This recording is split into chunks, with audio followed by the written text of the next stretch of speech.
की छम छम की आवाज पड़ने लगी और वो मुंह बिगाड़ कर बोला कि अब फुर्सत मिल रही है मैडम जी को मेरा 4 ग्राम खून जलाकर। मे आई कम इन? पीयू ने एक छोटे बच्चे की तरह कमरे के दरवाजे पर खड़े होकर अपना एक हाथ आगे की ओर करके पुलकित से शरारत से अंदर आने की परमिशन लेते हुए पूछा। हैं?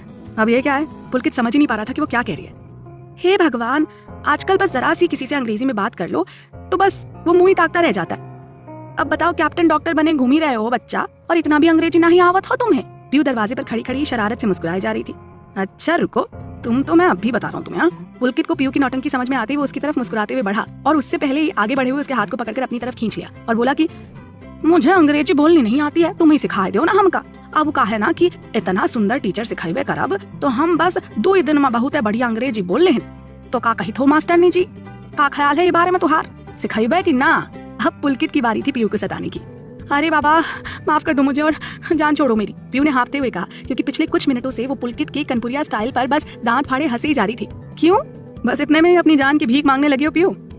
अभी तो बस मुंह से खाए और ये तो बस शुरुआत है। पुलकित ने उसकी कमर को अपने हाथों के घेरे में लेकर कहा। कितनी मुश्किल से मासी से ये लाइन सीखी थी कि तुमको सरप्राइज करूंगी, पर तुम पर तो कोई फर्क ही नहीं पड़ा। प्रिया ने उदासी से कहा।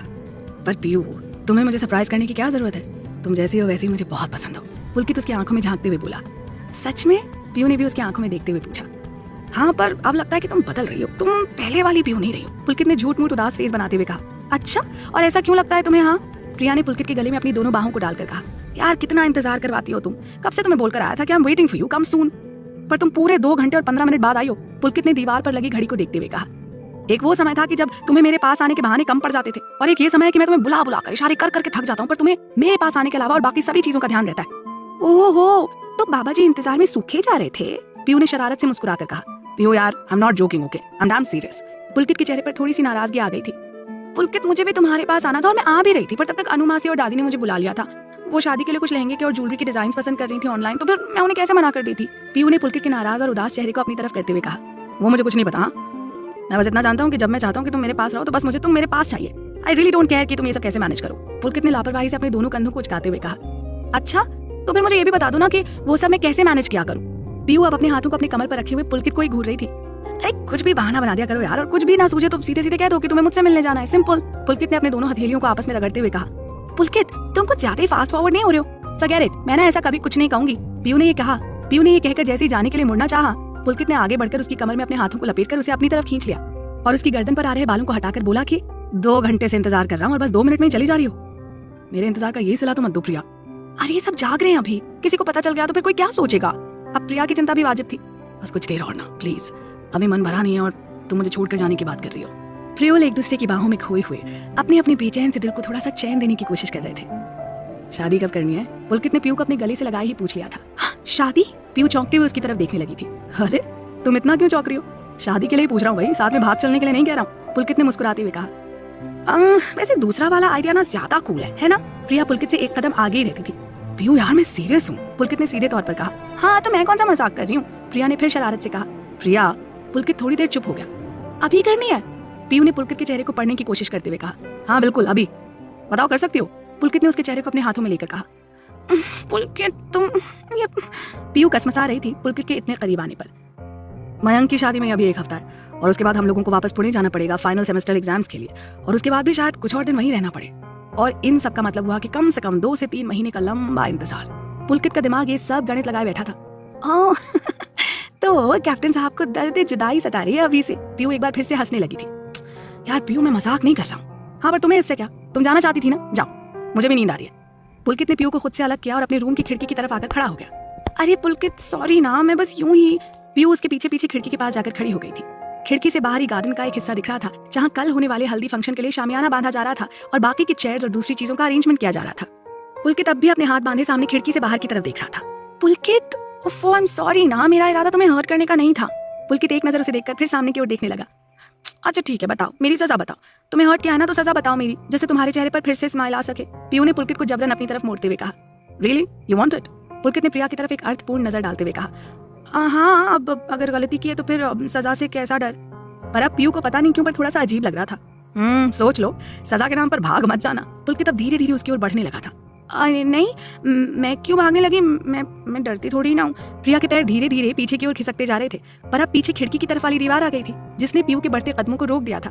पीयू ने एक नजर पुलकित के ऊपर डाली और फिर मनी मन सोचने लगी कि तुम्हें तो सच में ब्रेवरी अवार्ड मिलना चाहिए प्रिया रघुवंशी जी, क्या जरूरत थी निडर बनने की, अब भुगतो। पुलकित उसके चेहरे के एकदम करीब आ चुका था। उसकी सांसों की गर्माहट पीयू खुद की सांसों में जज्ब होते हुए महसूस कर रही थी। तो तुम्हें डर नहीं लगता है? पुलकित उसके चेहरे के एकदम करीब होकर पूछ रहा था। पीयू ने बंद आंखों से ही कुछ डर और कुछ घबराहट में अपनी गर्दन इनकार में हिला दी थी। प्रिया अपने चेहरे पर पुलकित की सांसों की गर्मी महसूस कर रही थी कि उसके कानों में पुलकित की आवाज सुनाई दी। तुम डर रही हो पीयू, और मेरा प्यार तुम्हें डरने की इजाजत नहीं देता है। जाओ, बहुत देर हो रही है, इससे पहले कि कोई तुम्हें ढूंढते हुए यहाँ तक आ जाए तुम चली जाओ यहाँ से। पुलकित एक बार फिर से खिड़की के सामने जाकर खड़ा हो गया। पीयू ने अपनी आंखें खोली तो सच में पुलकित उससे दूर खड़ा था। गुड नाइट प्रिया। पुलकित ने एक नजर उसकी तरफ मुस्कुरा कर देखा, पर पीयू कोई जवाब दिए बगैर ही उसकी तरफ बढ़ी और उसने खिड़की के आगे पर्दा खींचते हुए पुलकित की तरफ पलट कर देखा। पुलकित को समझ में नहीं आ रहा था कि अब ये लड़की क्या करना चाहती है।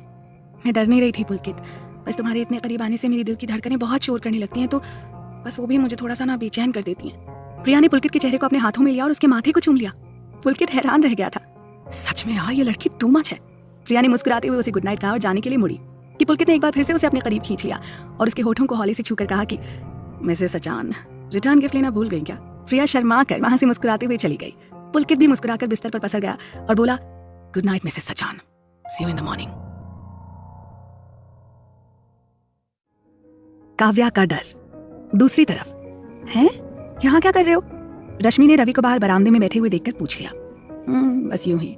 रवि ने रश्मि को अपने साथ वाली चेयर पर बैठने का इशारा करते हुए कहा। रवि, तुमने घर पर बात की थी?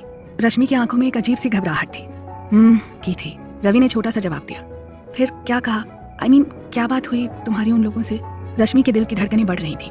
कुछ खास नहीं, बस पापा जी बता रहे थे कि रिनी परेशान हो रही थी कि मैं उसे बिना बताए चला आया हूँ, तो मैंने उसे बता दिया कि मैं ठीक हूँ और मैं दिल्ली में हूँ। माँ से बात हुई?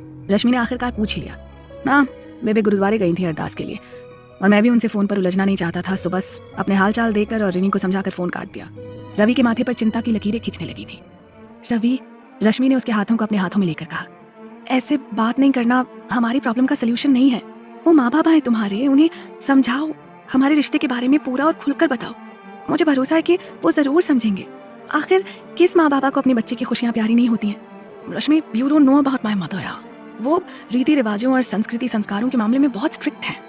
मुझे नहीं लगता कि वो इतनी आसानी से मानेंगी। अरे मानना तो बहुत दूर की बात है, आई डोंट थिंक कि वो इस मामले में किसी की भी बात सुनेंगी। रवि ने मायूसी से जमीन की ओर ताकते हुए कहा। रश्मि की आंखें पनीली हो आईं। सही कह रहे हो तुम। ऐसे भी तुम्हारी माँ मुझे किस बेस पर पसंद करेंगी? मैंने काव्या के साथ रहते हुए जो भी गलत काम किए हैं उन सब की सजा मुझे ऐसे ही मिलनी चाहिए, है ना? रश्मि का गला भरा आया था और वो वहां से उठकर खड़ी हो गई। अरे Rashmi, please don't think like that. मैंने तुमसे वादा किया है ना कि मैं तुम्हारा साथ कभी नहीं छोड़ूंगा, तो फिर क्या तुम्हें मेरे वादे पर भरोसा नहीं है? रवि ने रश्मि का हाथ पकड़कर रोक लिया था। रवि, तुम पर मुझे इतना भरोसा है जितना कि मुझे ऊपर वाली पर भी नहीं है। वो पता नहीं वो कैसे रिएक्ट करेगी इस सब पर। रश्मि ने कुछ सोचते हुए कहा। कौन कैसे रिएक्ट करेगा? अरे किसके बारे में बात कर रही हो तुम? रवि ने रश्मि के कंधों को झकझोरते हुए कहा। वो काव्या। रश्मि धीरे से फुसफुसाकर बोली। काव्या? पर वो तो अभी मेंटल असाइलम में है ना। रवि को भी हैरानी हो रही थी कि रश्मि अचानक से काव्या का जिक्र क्यों कर रही है। हाँ, पर वो कुछ दिनों में वहां से बाहर आने वाली है। तुम्हें याद है ना कि गोवा के मोबोट बीच पर उस रात जो कुछ भी हुआ था, उन सबका जिम्मेदार वो जितना सोमित को मानती है ना, उतना ही मुझे भी मानती है। और ऐसे में जब उसे ये पता चलेगा कि मैं ना सिर्फ तुम लोगों के फ्रेंड सर्कल में शामिल हो गई हूँ, बल्कि तुमसे शादी भी करने जा रही हूँ, I am very scared about her behaviour. पर मिस्टर अधिराज चौधरी तो कह रहे थे कि वो काव्या को अपने साथ अब्रॉड लेकर जा रहे हैं, जिससे उसका वहां पर और अच्छा इलाज हो सके। फिर वो यहाँ पर कैसे? रवि को कुछ भी समझ नहीं आ रहा था। कितना भी कम समय हो, पर काव्या के पास यहाँ रुकने के लिए 2 से 3 महीने का समय तो होगा ही ना। रश्मि ने कुछ सोचते हुए कहा। देखते हैं। वो काव्या और उसकी क्रिएट की हुई प्रॉब्लम्स बात की बात है, पहले तो ये प्रॉब्लम सुलझे। रवि ने रश्मि को दिलासा देते हुए कहा। हाँ रवि, पर प्लीज जल्दी से सुलझाओ ना इस प्रॉब्लम को। काव्या के मेंटल असाइलम से बाहर आने से पहले मुझे तुमसे किसी भी हाल में दूर नहीं रहना है अब। रश्मि ने रवि की तरफ डबडबाई आंखों से देखते हुए कहा। अरे की गाल है कुड़िए, ओए चली कुड़िए, मैनू भी तुहाडे नाल ही विआह रचाना है। ओए चल फिर इसी गल पर छेती नाल चप्पी पाले साडे नाल सोनियो। रवि ने रश्मि का मूड सही करने के लिए टूटी फूटी पंजाबी बोलते हुए उसके सामने अपनी दोनों बाहों को फैला दिया। रश्मि भी रोते रोते मुस्कुरा दी और उसकी बाहों में जाकर समा गई। I love you Ravi. Rashmi ने उसके सीने को प्यार से छू लिया था। अरे लव यू टू माय बंगालन कुड़ी। रवि ने रश्मि को कसकर गले लगा लिया था, पर रवि के दिमाग के एक कोने में काव्या चौधरी का नाम गूंज रहा था और वो जल्दी इस मामले पर अपनी बटालियन से बात करने का मन बना चुका था। उधर उसी समय अमित का रूम। सोनम ने दरवाजे पर दस्तक दी और खड़ी हो गई, इस इंतजार में कि जल्द ही दरवाजा खुलेगा। Who is this? अंदर से वही खलिश भरी पर गुस्से में डूबी हुई आवाज सुनाई पड़ी सोनम को। कान्हा जी, ये तो बहुत ही गुस्सा में लग रहा है, आज बचा ले हमें लॉर्ड गवर्नर से, कल आपको प्रसाद चढ़ा देंगे। सोनम मनी मन अपने कान्हा जी को मना रही थी। वो माँ ने आपके लिए कॉफी भेजी है, सोनम ने हड़बड़ाते हुए कहा। थोड़ी देर बाद सड़ाक की आवाज़ से दरवाज़ा खुला, पर सोनम डर की वजह से अपनी आंखें बंद किए हुए खड़ी थी। अमित सोनम की इस हरकत पर मुस्कुरा उठा था, पर अगले ही पल वो थोड़ी रूखी आवाज़ में बोला कि लाइए कॉफ़ी मुझे दीजिए।